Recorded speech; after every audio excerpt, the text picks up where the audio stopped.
নমস্কাৰ আপোনালোক সকলোকে মোৰ ইউটিউব চেনেল টিচাৰ্ছ কৰ্নাৰলৈ পুনৰ এবাৰ স্বাগতম জনাইছো। আজি এটি খুবেই গুৰুত্বপূৰ্ণ ভিডিঅ লৈ আপোনালোকৰ মাজলৈ আহিছো। কাইণ্ডলি ভিডিঅটি শেষলৈকে চাব, চাই ভাল পালে লাইক এণ্ড শ্বেয়াৰ কৰিব আৰু চেনেলটি যদি এতিয়াও সাবস্ক্ৰাইব কৰা নাই কাইণ্ডলি সাবস্ক্ৰাইব কৰিব। পেৰেণ্ট টিচাৰ এছ'চিয়েশ্যন, যাক আমি পিতৃ মাতৃ আৰু শিক্ষক সংস্থা বা অভিভাৱক আৰু শিক্ষক সংস্থা বুলি জানো, বিদ্যালয়খন পৰিচালনাৰ ক্ষেত্ৰত গুৰুত্বপূৰ্ণ ভূমিকা পালন কৰে। এই পিটি এছ'চিয়েশ্যন গঠন কেনেদৰে কৰিব লাগে? পিটি এছ'চিয়েশ্যনত সভাপতি সম্পাদকৰ লগত সদস্য থাকিব। সভাপতি হ'ব বিদ্যালয় পৰিচালনা সমিতিৰ সভাপতিগৰাকীয়ে, সম্পাদক হ'ব বিদ্যালয়ৰ প্ৰধান শিক্ষক বা অধ্যক্ষগৰাকী, আৰু সদস্যত থাকিব মাতৃ সদস্য হিচাপে প্ৰতিটো শ্ৰেণীৰ পৰা এগৰাকী, পিতৃ সদস্য হিচাপেও প্ৰতিটো শ্ৰেণীৰ পৰা এগৰাকী, অভিভাৱক দুগৰাকী সদস্য, আৰু মাতৃ গোটৰ সভানেত্ৰীও এই পিটি এছ'চিয়েশ্যনৰ সদস্য হ'ব।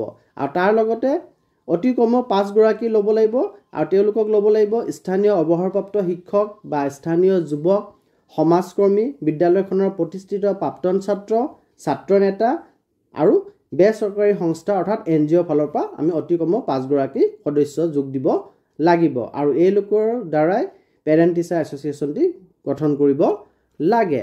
আৰু তাৰ উপৰঞ্চি হিচাপে আৰু এটি ইম্পৰ্টেণ্ট ফেক্টৰ আহে যে এই পৰিচালনা সমিতিৰ বিদ্যালয়খন পৰিচালনা কৰাৰ ক্ষেত্ৰত পেৰেণ্ট টিচাৰ এছ'চিয়েশ্যনৰ কি দায়িত্ব বা কি কৰ্তব্য থাকে, তেওঁলোকে কি কাম কৰিব। তেওঁলোকে শ্ৰেণী অনুযায়ী পিতৃ মাতৃ, অভিভাৱক আৰু শিক্ষকসকলৰ লগত সম্ভৱ হ'লে প্ৰতি মাহে আৰু নহ'লে 2 মাহৰ মূৰে মূৰে সভা অনুষ্ঠিত কৰাটো নিশ্চিত কৰিব। এই সমিতিখনে শিকন ফলাফলত দুৰ্বল মানদণ্ড প্ৰদৰ্শন কৰা, বিদ্যালয় ত্যাগ কৰা অৰ্থাৎ আউট অফ স্কুল চিলড্ৰেন, তেওঁলোকৰ গৃহ ভ্ৰমণ কৰি পিতৃ মাতৃৰ দায়িত্ব আৰু শিশুৰ সামগ্ৰিক বিকাশ সাধনত তেওঁলোকৰ ভূমিকা কি, পিতৃ মাতৃৰ ভূমিকা কি, ছাত্ৰ ছাত্ৰীয়ে ঘৰত অধ্যয়ন কৰাৰ সময়ছোৱাত পিতৃ মাতৃৰ কৰণীয় কি, আৰু বিদ্যালয়ত ছাত্ৰ ছাত্ৰীৰ নিয়মীয়াকৈ উপস্থিত থকাৰ আৱশ্যকতাৰ বিষয়ে পিতৃ মাতৃক অৱগত কৰিব।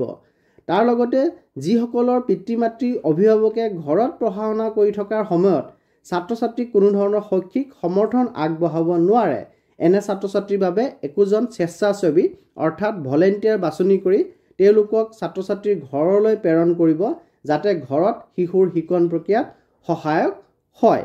আৰু ইয়াৰ উপৰঞ্চি হিচাপে আমাৰ পেৰেণ্ট টিচাৰ এছ'চিয়েশ্যনে আৰু বহু কাম কৰে, কিন্তু এইখিনি কথা স্পষ্টকৈ গাইড বুকত উল্লেখ আছে। ধন্যবাদ।